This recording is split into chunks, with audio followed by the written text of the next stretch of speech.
Welcome to the AI series on breaking down the budget.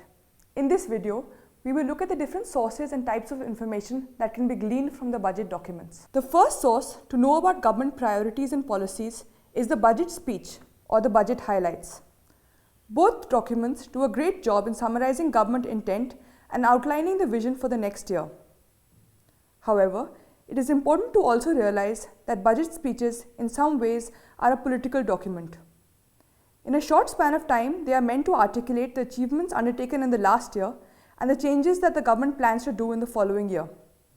Thus, it's important to read the budget speech or highlights in conjunction with the actual numbers available in the Expenditure Budget Volume 2. Let me give an example.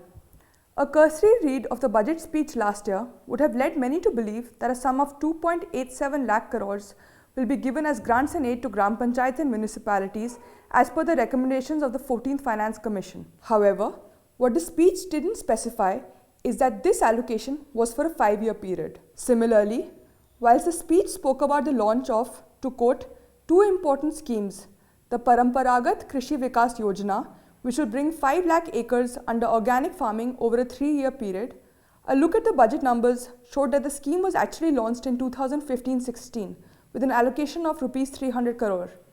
This year's allocation, in fact, were 3 crores less than last year's, but it wasn't highlighted in last year's speech, but instead highlighted this year.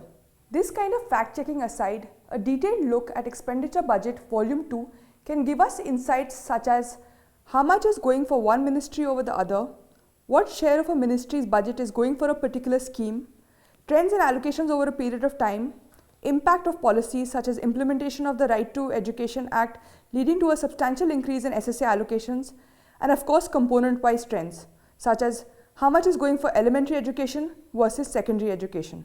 The next important information that is contained in the union budget is with respect to sources of revenue. The abstract and receipts budget on the India Budget website gives a breakdown of the tax and non-tax revenue, and within each category the various types of taxes that can be collected or the different types of non-tax revenue that exist.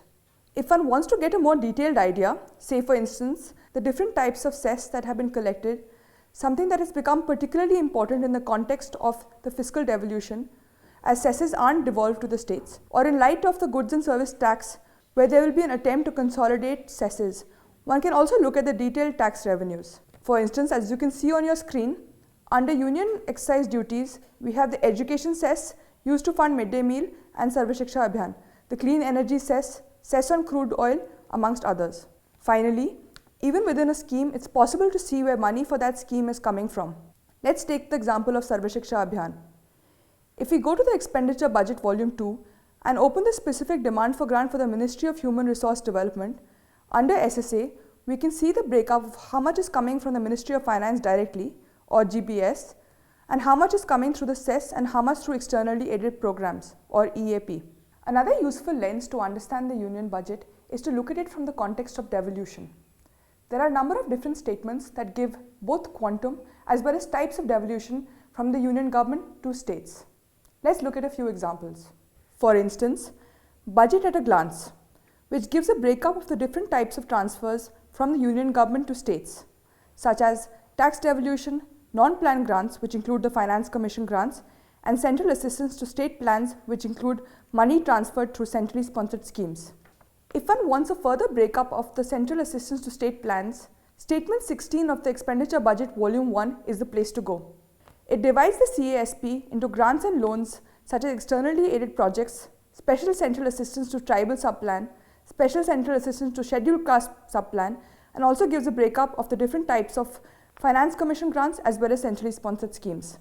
Finally, if we want to know how much each state is getting under tax devolution, Receipts Budget Statement 10 is your best source. It gives a little more detail on state-wise share as well as the quantum of tax that is being devolved to states. I hope this video was useful. Thank you for watching.